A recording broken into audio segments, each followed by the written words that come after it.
একটা আপনি ওনাকে নিজে কমেন্ট করেছেন, সেটাকে জিজ্ঞাসা করেন আমাদের 24 ঘন্টার সাংবাদিক। প্রথমে উনি জিজ্ঞাসা করেন যে আপনি কোন চ্যানেলের সাংবাদিক। সেটা আমাদের সাংবাদিক তিনি বলেন যে আমি 24 ঘন্টার সাংবাদিক। তখন উনি একটু অন্য চ্যানেলের 24 লেখা ঠিক সরিয়ে দেন, গিয়ে বলেন যে আপনি বেরিয়ে যান, ওখান থেকে বেরিয়ে যান, এই ধরনের প্রশ্ন আর করবেন না, ওটা দ্বন্দ্বমার্কি বলে আমাদেরকে। দেখুন, মিঠুন চক্রবর্তী সাংবাদিকদের সঙ্গে যখন যে দলেরই আমরা যারাই কথা বলি, সাংবাদিকদের সঙ্গে কথা বলছি, আপনার প্রশ্ন আমার পছন্দ হতে পারে, নাও হতে পারে, আমি হয়তো উত্তর দেব কি উত্তর দেব না, কিন্তু আমি আপনার বুম ধরে আপনি বেরিয়ে যান, চলে যান, এগুলো শোভনীয় নয়। এগুলো তার কেটে গেলে গরমকালে যদি গরম টুপি, গরম মাফলার, গরম জব্বা পরে কেউ পাগলের মতো ঘুরে বেড়ায়, তার এই আচরণটা তার কাছ থেকে তো খুব স্বাভাবিক। আপনি গরমকালে যদি ওই যে দুর্গাপুরের সভায় ওই গরমের মধ্যে একটা লোক, আপনি ভাবুন, ওই জব্বা পরে গরম টুপি পরে, তো তার মাথায় তার কাটবে না তো কার মাথায় কাটবে বলুন তো। আমি বরং একটা কথা বলি যে মিঠুন চক্রবর্তী, তো মিঠুন চক্রবর্তীর যিনি নিজের সহায়ক সচিব ছিলেন, মিঠুন চক্রবর্তীর যিনি সচিব ছিলেন, তো তিনি, তার একটা ভিডিও আমি আপনাদের দেখাচ্ছি, তার পূর্ণাঙ্গটা যথাসময়ে প্রকাশ করব। মিঠুন চক্রবর্তী কেন গেছেন বিজেপিতে সারদা রোজভ্যালি থেকে বাঁচতে, মিঠুন চক্রবর্তী যাকে পাঠাতেন সুদীপ্ত সেনের কাছ থেকে টাকা আনতে, তার মুখ থেকে শুনুন। সারদার কথা যদি বলি আপনি শুনলে অবাক হয়ে যাবেন। কি মিঠুন দা ভুলে গেছেন সারদাকে রাত্রি 1টা, 1:30, 2টোর সময় পাঠাতেন চেক আর টাকা আনতে? আপনার নির্দেশে তো আমি সুদীপ্ত সেনের কাছে যেতাম, গিয়ে বসে বসে থাকতাম, থেকে টাকা আনার জন্য বসে থাকতাম। আজকে ভুলে গেলেন সেই পুরনো কথাগুলো? তারপরে যখন সারদার চিঠিটা কিন্তু ফার্স্ট আমার বাড়ি এসেছিল, ইডি চিঠি কিন্তু আমাকে আমার বাড়ির অ্যাড্রেসে এসেছিল, আপনাকে তলব করেছিল, সেটা আমার বাড়ির অ্যাড্রেসে চিঠিটা এসেছিল। যেই দেখলেন আমি অনেক কিছু জানি, সুতরাং আপনি কি করলেন, আমার সাথে সম্পর্ক কাট করতে শুরু করলেন। কি মিঠুন দা রোজভ্যালিটা ভুলে গেলেন? রোজভ্যালির গল্পটা, হ্যাঁ, যখন রোজভ্যালির গৌতম বাবুকে যখন ধরে নিয়ে যাচ্ছে, তখন আপনি ভয়ের চোটে ওনার সাথে জয়েন্ট একটা বই করেছিলেন, মনে আছে? বইটা তো বেরোয় না, কিন্তু সেখান থেকে মনে আছে আপনার 50% শেয়ার ছিল, ওইটার কাজ আমি করেছিলাম, মনে আছে? আমাকে প্রোডাকশন ম্যানেজার করেছিলেন, মাত্র 3000 টাকা না 4000 টাকা দিয়েছিলেন। হ্যাঁ, ওর কাগজ আমার কাছে আছে, ঠিক আছে? ভয়ের চোটে আপনি কি করলেন, রোজভ্যালির শেয়ারটা আপনি কিনে নিলেন। হ্যাঁ, ভয়ের চোটে কিনে নিলেন বইটা, 50 শেয়ার ছিল, সেটাকে কিনে নিয়ে আপনি আপনার নামে করে নিলেন, আপনার কোম্পানির নামে। মিঠুন চক্রবর্তী আলকেমিস্ট, সারদা, রোজভ্যালির অভিযুক্ত। মিঠুন চক্রবর্তীকে সেন্ট্রাল এজেন্সি অ্যারেস্ট করত, ঘাড় ধরে নিয়ে যেত, তার থেকে বাঁচতে তৃণমূলের রাজ্যসভা থেকে ইস্তফা দিয়ে নরেন্দ্র মোদীর জুতো চাটতে গেছে মিঠুন চক্রবর্তী। গদ্দার, বেইমান, চিট ফান্ডের কেলেঙ্কারিতে এর নাম যুক্ত। মিঠুন চক্রবর্তী যে কথাটা বলে যে আমি তো টাকা ফেরত দিয়েছি, যখন শ্যামল সেন কমিশন ছিল টাকা ফেরত দেননি কেন? যখন ইডি নোটিশ দিয়েছে, এই নোটিশটা গেছিল এর বাড়িতে, আপনার সচিবের বাড়িতে আপনার নোটিশটা গেছিল, ইডির ধ্যাতানি খাওয়ার পর তারপরে আপনি টাকা ফেরত দেওয়ার নাটক করেছেন। মন থেকে যদি টাকা ফেরত দেওয়ার থাকতো, তাহলে 2013 সালে এই টাকাটা ফেরত দেননি কেন? অ্যালকেমিস্টে আপনি ব্র্যান্ড অ্যাম্বাসাডার ছিলেন, অ্যালকেমিস্টের মিঠুন চক্রবর্তী ব্র্যান্ড অ্যাম্বাসাডার ছিলেন, কেন অ্যারেস্ট হয়নি? মিঠুন চক্রবর্তী সারদা থেকে চেকের বাইরে ক্যাশ নিয়েছে, এই ছেলেটিকে ক্যাশ আনতে পাঠাতো। এই ছেলেটি বলছে আমি মাঝরাত্রে আমাকে যেতে হতো সুদীপ্ত সেনের কাছে, সেই টাকা কোথায়? মিঠুন চক্রবর্তী, রোজভ্যালিতেও আপনার নাম যুক্ত, কেন মিঠুন চক্রবর্তী অ্যারেস্ট হবে না? মিঠুন চক্রবর্তী তদন্ত অ্যাভয়েড করার জন্য বিজেপির পায়ে গিয়ে পড়েছে। মিঠুন চক্রবর্তী তার পরিবারের বিরুদ্ধে যে নারী নির্যাতনের অভিযোগ ছিল, আপনি কে? আপনি তো একজন ধর্ষকের বাবা, ধর্ষকের বাবা মিঠুন।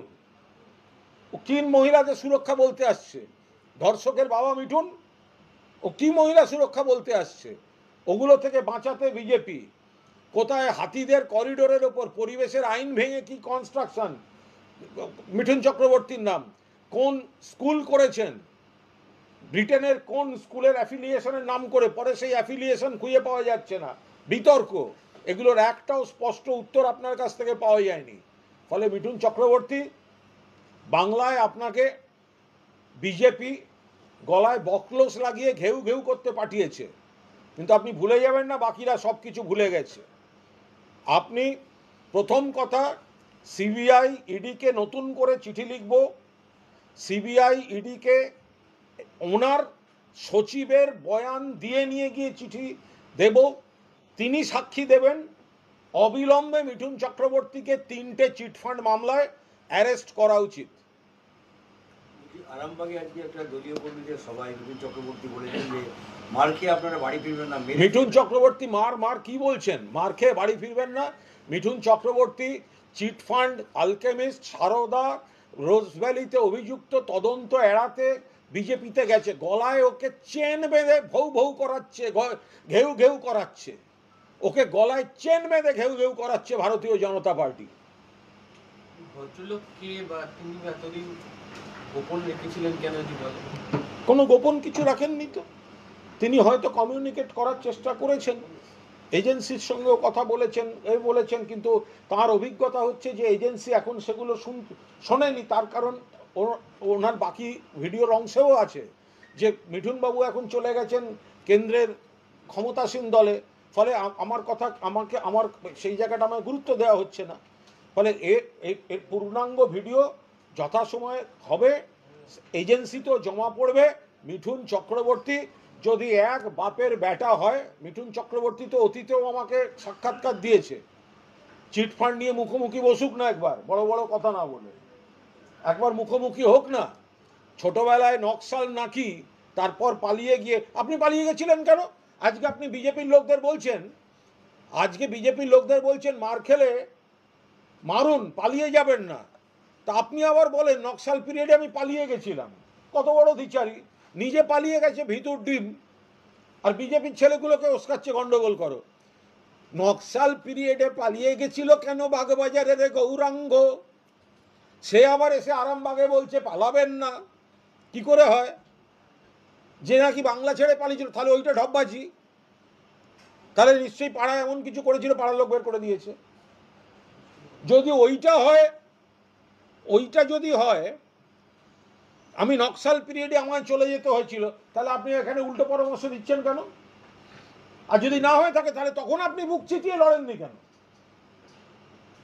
এক সময় নাকি নকশাল, তারপর নাকি সিপিএম, তারপর নাকি সুভাষ চক্রবর্তী, তারপর নাকি বুদ্ধবাবু, তারপর নাকি জ্যোতি আঙ্কেল, তারপর 11-র পর মনে আছে মিঠুনদা, আইটিসি থেকে মমতা বন্দ্যোপাধ্যায়ের কাছে রাইটার্সে 2 ঘন্টা 20 মিনিটের মিটিং, মমতা ব্যানার্জি, মিঠুন চক্রবর্তী, মমতাদির হাত বাড়িয়ে মমতাদিকে, মমতা আমার ভুল হয়ে গেছে, আর কখনো হবে না। ঘরে 3 নম্বর লোকটার নাম ছিল কিন্তু কুণাল ঘোষ, ঘরে 3 নম্বর লোকটার নাম ছিল কুণাল ঘোষ, কুণাল ঘোষের সঙ্গে গেছিলেন, বললে হবে? ফলে গলায় বকলেস বেঁধে ওকে দিয়ে ঘেউ ঘেউ করাচ্ছে, ওর কথার কোনো দাম নেই। ও অ্যারেস্ট বাঁচাতে বিজেপি জুতো চাটতে গেছে। অভিনেতা শিল্পী মিঠুন আমি প্রণাম করি, কিন্তু রাজনীতিবিদ মিঠুন, মানুষ মিঠুন বেঈমান, গদ্দার, নরকের কীট, দুর্নীতির বিতর্কে জড়িত, গ্রেফতারি এড়াতে বিজেপি জুতো চাটতে গেছে, ওর গলায় বকলেস বেঁধে ওকে ঘেউ ঘেউ করাতে নামিয়েছে। বলছি যে ভবানীপুরে কার্গিল দিবস পালন, তাও আবার election commission, electoral registration officer, তার কাজ ভোটার নিয়ে কারবার, তারা নাকি চিঠি দিয়ে বসে আছে ভবানীপুরে কার্গিল দিবস পালন করবে। কোথায়? না ভবানীপুর বিধানসভা কেন্দ্রে। মানে কি? তার কাজ ভোটার করা, নথিভুক্তি করা।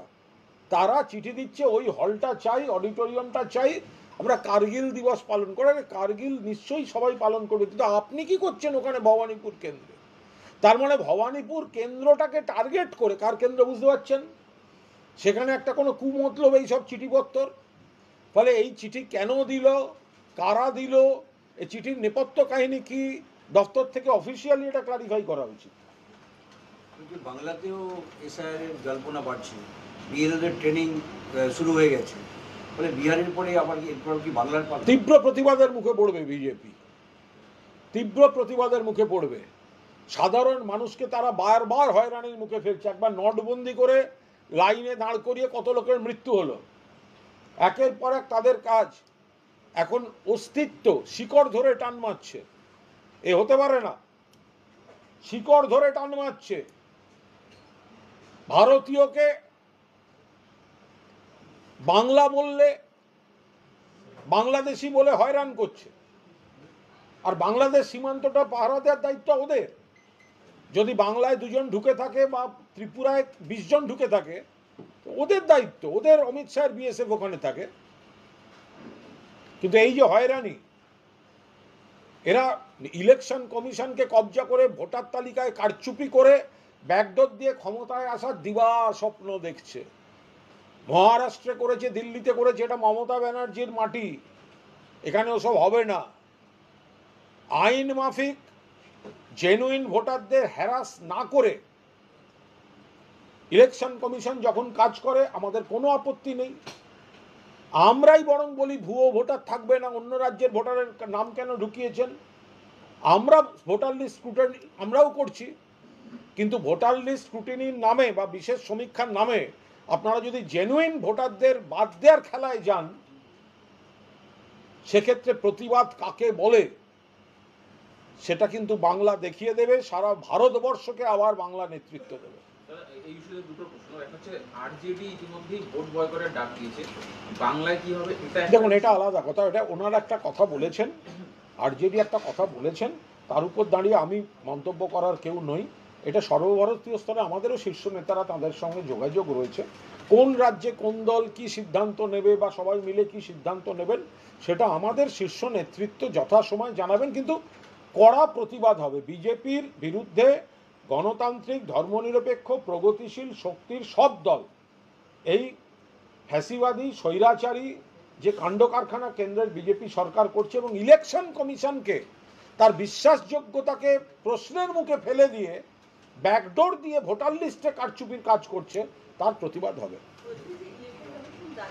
বিহারে এসআইআর এর কাজ শেষ হয়েছে এবং সেখানে 65,20,000 ভোটারের নাম বাদ করেছে। 65,20,000 ভোটারের নাম বাদ করেছে। এটা আমাদের শীর্ষ নেতৃত্ব দেখছেন, তারা এ বিষয়ে বলবেন। আমাদের পরিষ্কার বক্তব্য, প্রকৃত ভোটার, জেনুইন নাগরিক, তাদের একজনের নামও যেন বাদ না যায়।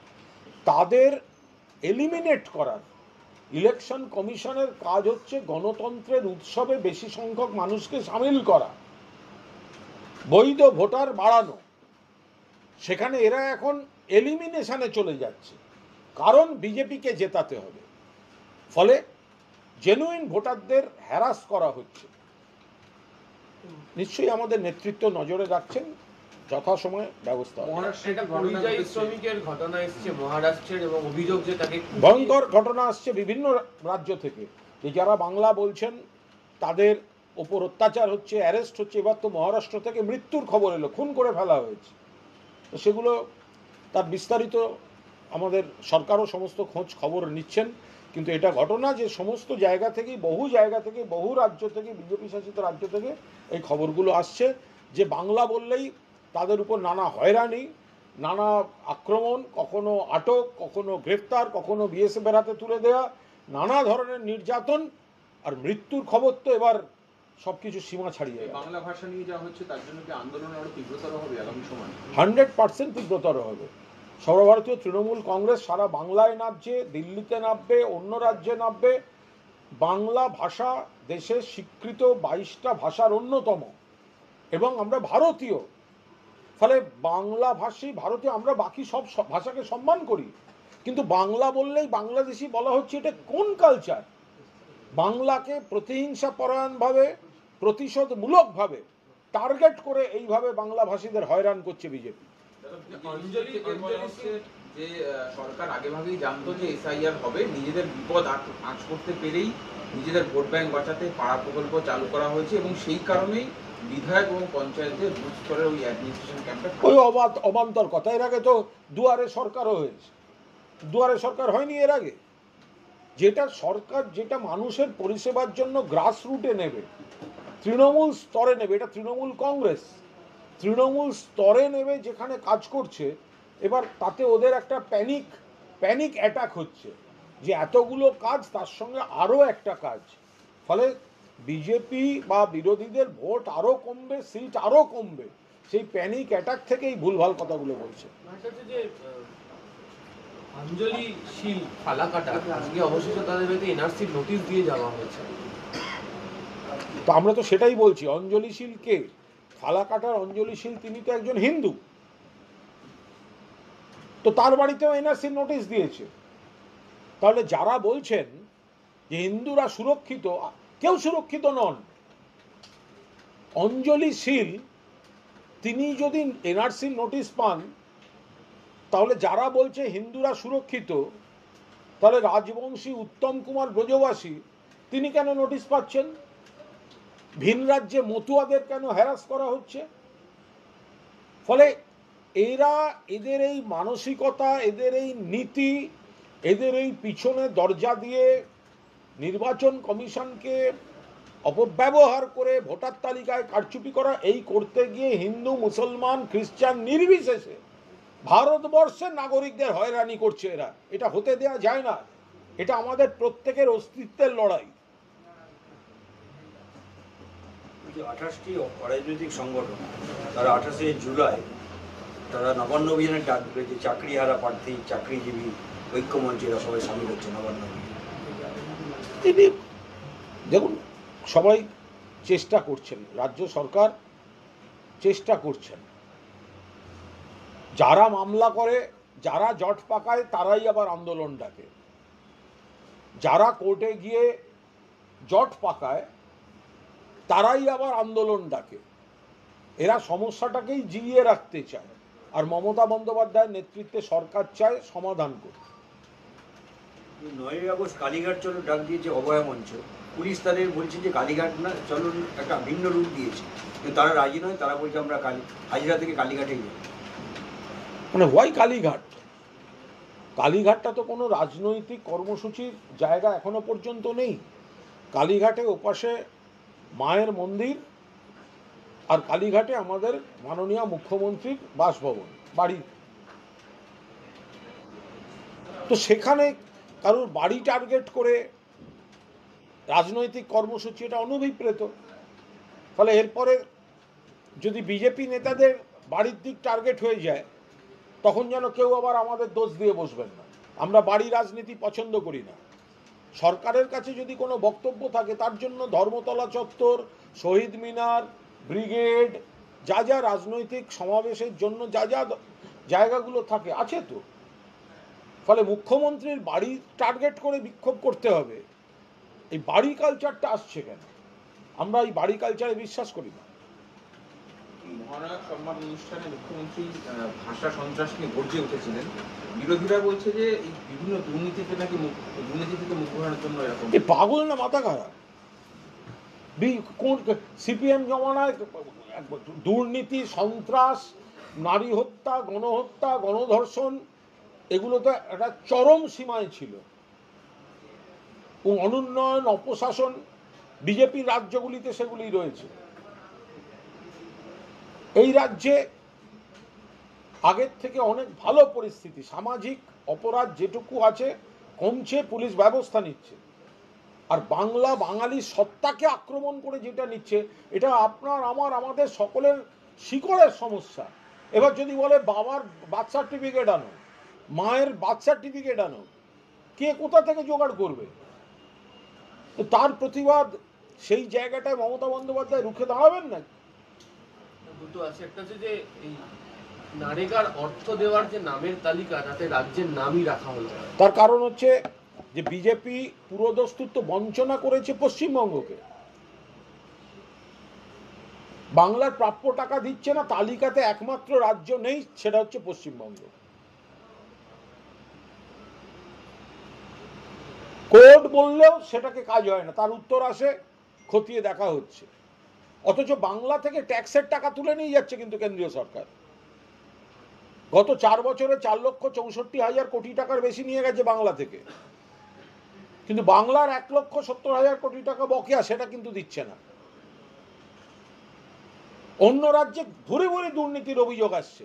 ভুয়ো জব কার্ড 23-24 অর্থবর্ষ, বাংলায় মাত্র 2টো, উত্তরপ্রদেশে 3,000-এর বেশি। উত্তরপ্রদেশ টাকা পেয়ে যাচ্ছে, বাংলাকে টাকা দিচ্ছে না। বৈষম্য। এই পরেশ পাল সহ 3জন যে রাজনৈতিক ব্যক্তিত্ব, তাদের আগাম জামিন মামলায় আজকে নানা প্রশ্নে বিচারপতি নানা প্রশ্নের মুখে পড়েছে সিবিআই, এবং নানা অসঙ্গতি তুলে ধরে বিচারক উল্টে সিবিআইকে বলছেন যে এইরকমভাবে তদন্ত হলে সিবিআই তদন্তকারী অফিসারের বিরুদ্ধেই তদন্ত হওয়া উচিত।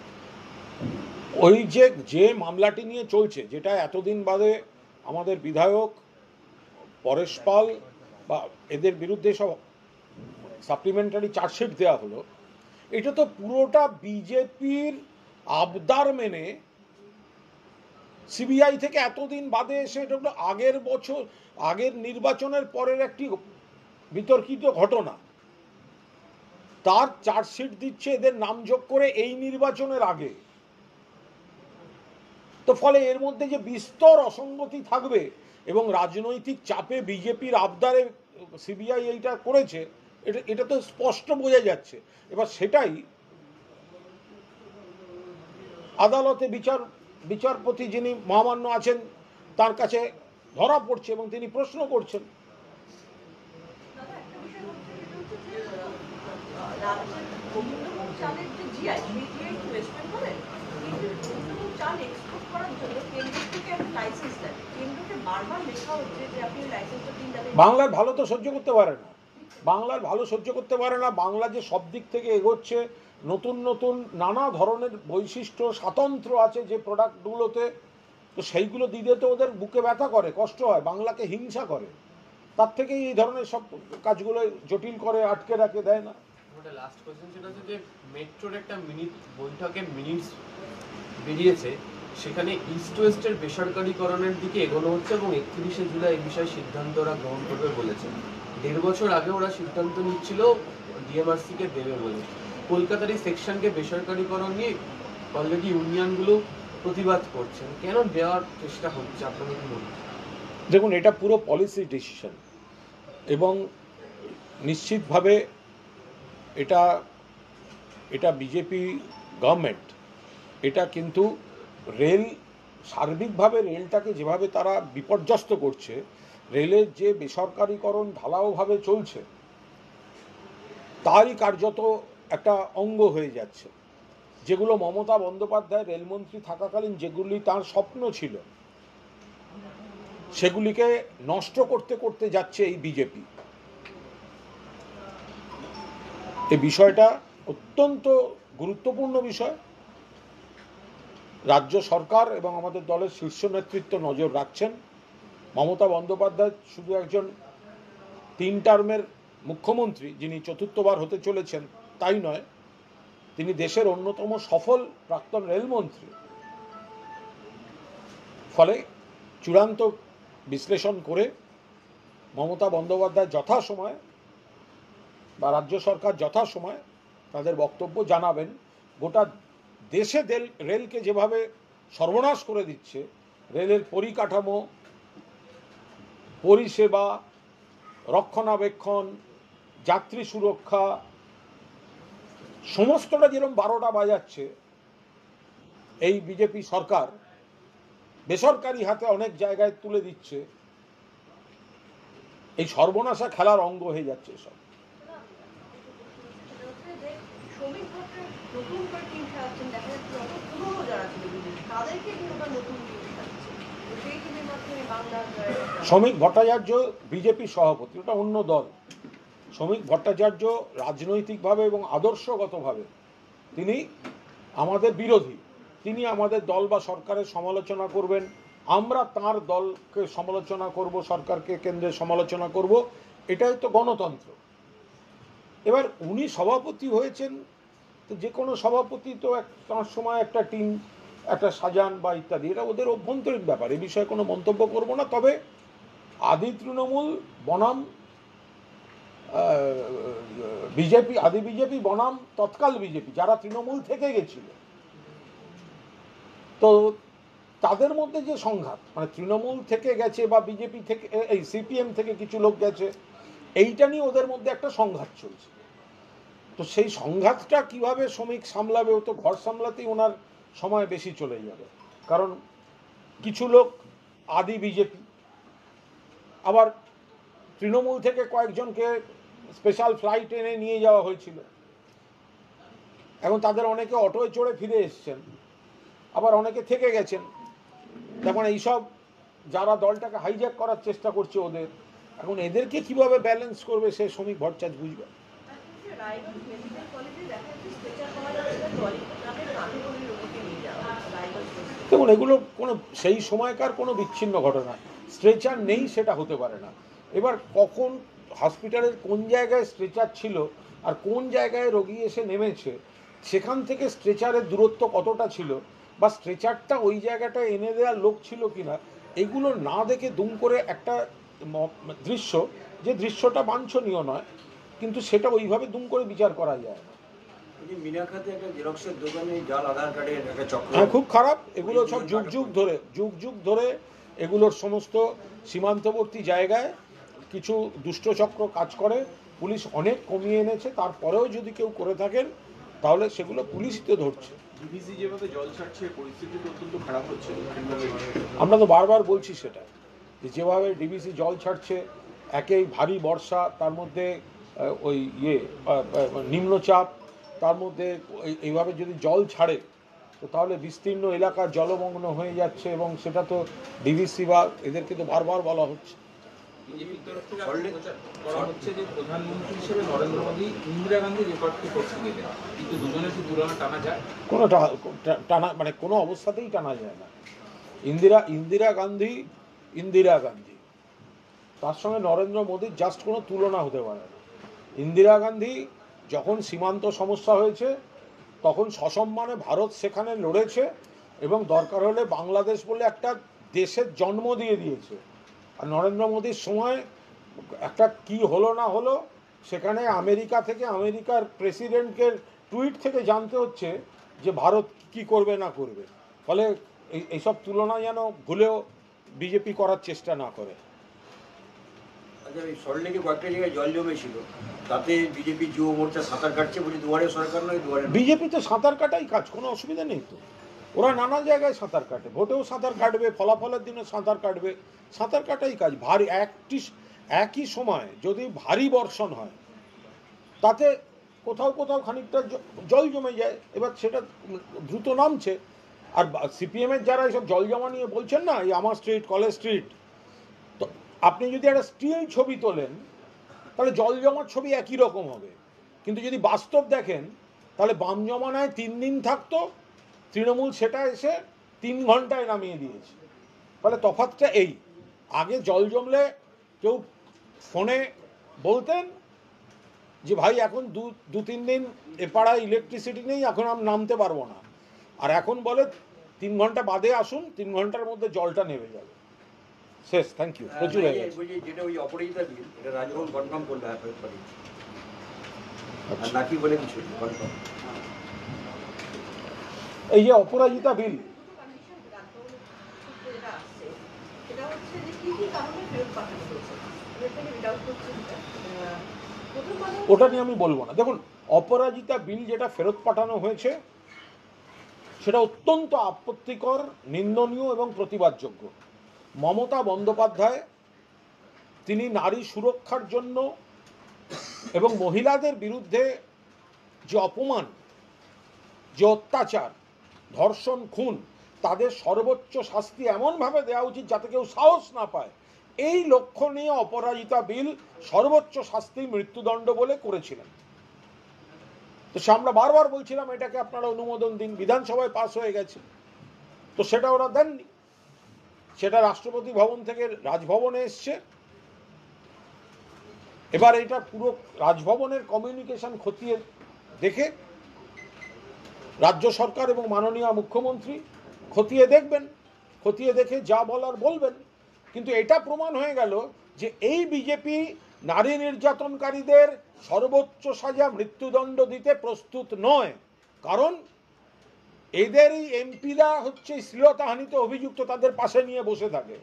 এদের রাজ্যগুলোতেই পরপর ধর্ষণ, খুন এইসব হতে থাকে।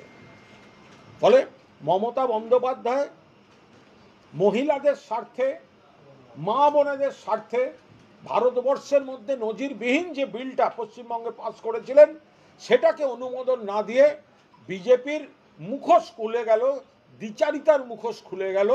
আমরা এখনো বলবো যে এই বিল এটা একটা মডেল বিল, এটা অনুমোদন দেওয়া উচিত ছিল। Thank you.